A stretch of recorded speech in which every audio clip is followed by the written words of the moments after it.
A long, long ago, when winter's breath covered the land in white, a queen sat by her window, sewing beside a black ebony frame. As she stitched, she pricked her finger. 3 drops of bright red blood fell on the snow outside. She gazed at the colors, red on white, and whispered, "I wish for a child." With skin as white as snow, lips as red as blood, and hair as black as ebony. Soon her wish came true. A baby girl was born, just as she had dreamed. They named her Snow White, but joy was fleeting, for the queen died soon after the child's birth. A year later, the king took another wife, a woman beautiful to behold, but cruel and proud at heart. She owned a magic mirror, and each day she asked, "Mirror, mirror on the wall, who is the fairest one of all?" The mirror always replied, "You, my queen, are the fairest of all." For a while she was content, but as Snow White grew, her beauty blossomed like the dawn, and one day, the mirror answered differently, "You are fair, O queen, but Snow White is fairer than you." Jealousy filled the queen's heart with venom. She summoned a huntsman and commanded, "Take the child into the forest, kill her, and bring me her heart as proof." The huntsman led Snow White deep among the trees. When he drew his knife, she fell to her knees. "Please, dear huntsman, spare me. I'll run away and you'll never see me again." The man's heart softened. "Run, child. Run far and never return." To deceive the queen, he killed a wild boar instead and brought its heart back to the castle. Believing her order fulfilled, the wicked queen had the heart cooked and ate it, certain Snow White was gone forever.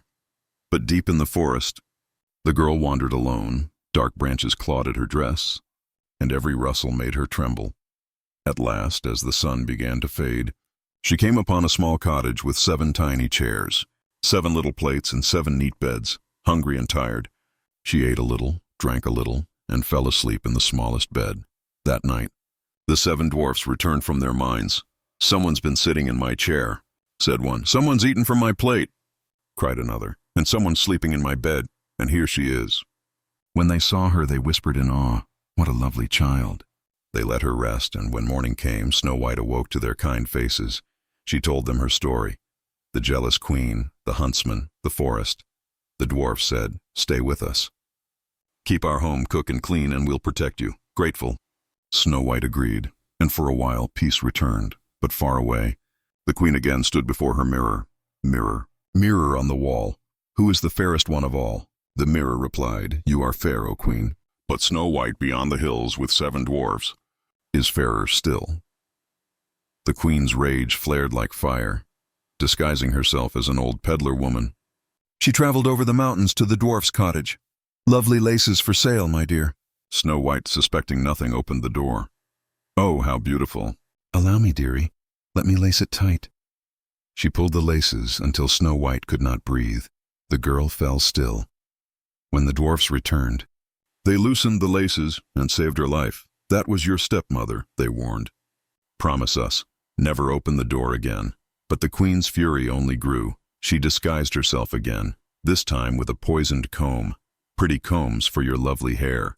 Snow White hesitated. "I mustn't let anyone in."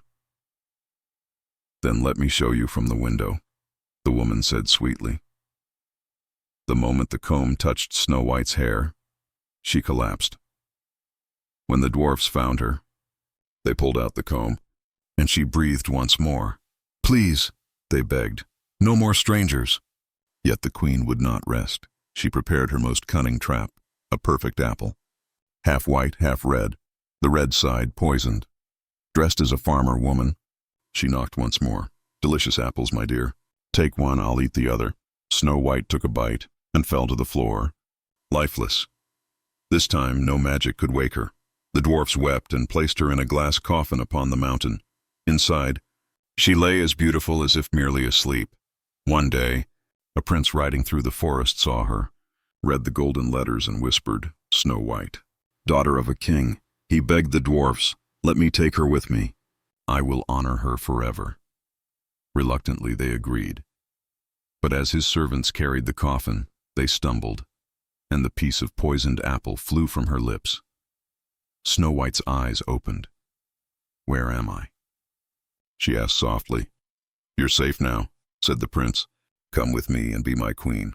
Soon after, a grand wedding was held, and yes, the wicked queen was invited.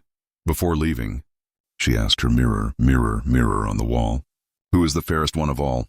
The mirror replied, "You, my queen, are fair, but the new young queen is fairer than you." Consumed by dread, the queen went to the feast, only to see Snow White alive, radiant, and crowned. Her punishment was cruel and final. She was made to dance in red-hot iron shoes until she fell dead. And from that day forth, Snow White and her prince ruled their kingdom with kindness and grace. She never forgot the 7 dwarfs, and they were always welcome as honored guests, and so they lived happily ever after, as all true hearts should.